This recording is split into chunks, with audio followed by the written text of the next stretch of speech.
இந்த மாபெரும் இணைப்பு விழாவை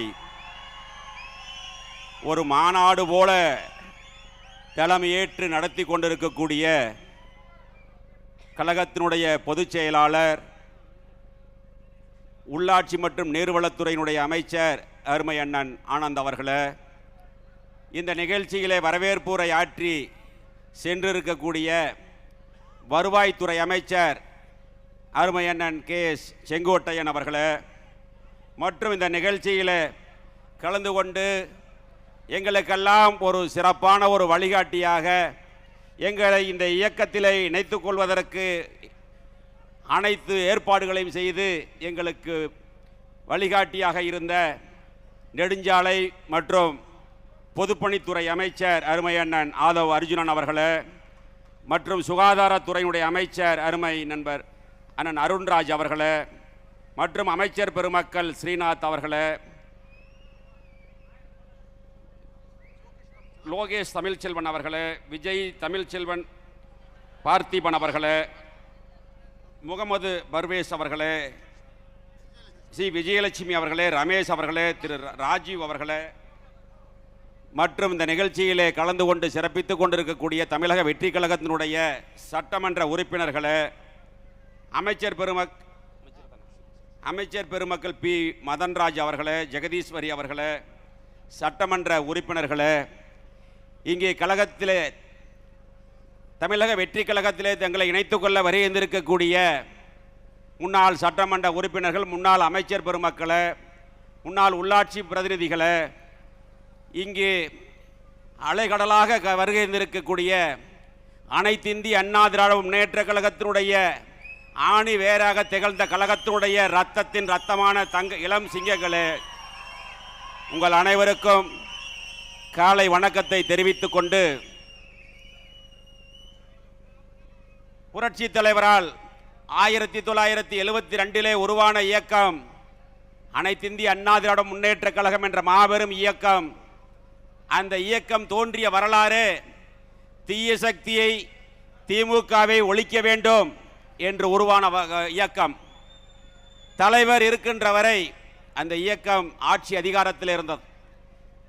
இந்திய வரலாற்றில் ஒரு பிராந்திய இயக்கம் கட்சி தொடங்கிய உடனேயே பாராளுமன்ற இடைத்தேர்தலில் வெற்றி பெற்ற வரலாறை படைத்த தலைவன் புரட்சி தலைவர் எம்ஜிஆர். அதன் பிறகு கோவை சட்டமன்றத்தினுடைய இடைத்தேர்தல்.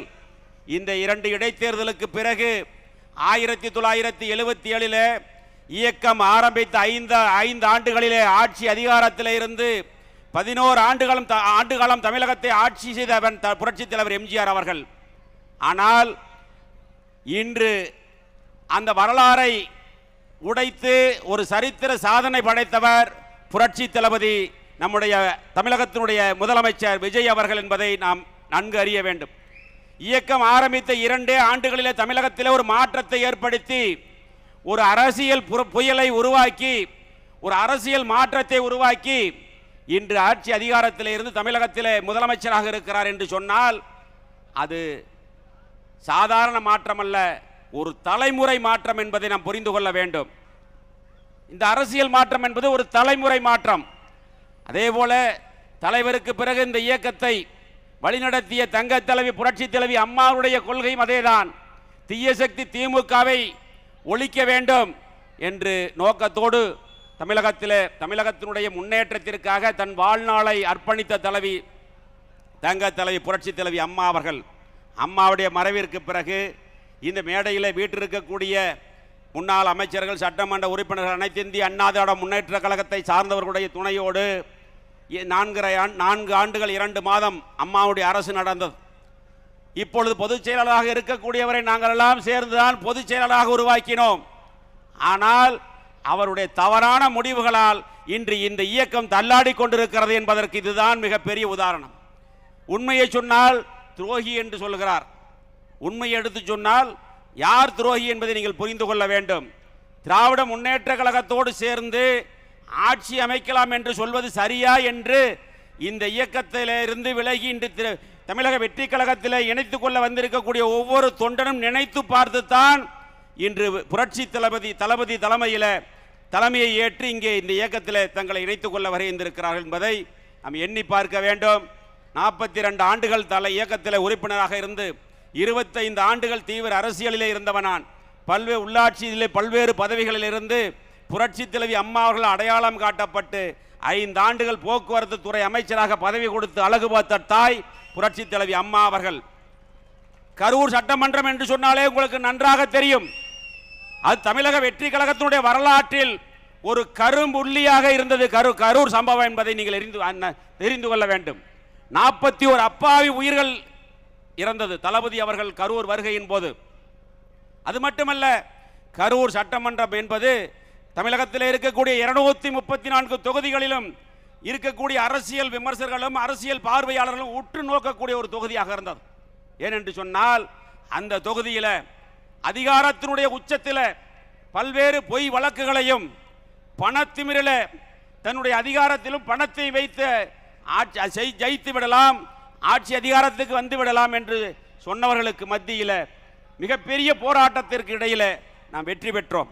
இருந்தாலும் வெற்றி பெற்ற பிறகும் சட்டமன்ற உறுப்பினர் பதவியை துறந்து இன்று புரட்சி தளபதியினுடைய தலைமையில் இந்த இயக்கத்தில் கரூர் மாவட்டத்தில் இருக்கக்கூடிய அனைத்து இந்திய அண்ணா திராவிட முன்னேற்ற கழகத்தின் நிர்வாகிகள் அத்தனை பேரும் இங்கே வருகின்ற தங்களை இதில் இணைத்துக் கொண்டிருக்கிறார்கள் என்று சொன்னால் இன்று அரசியலுடைய நிலை என்ன என்பது தெரியும்.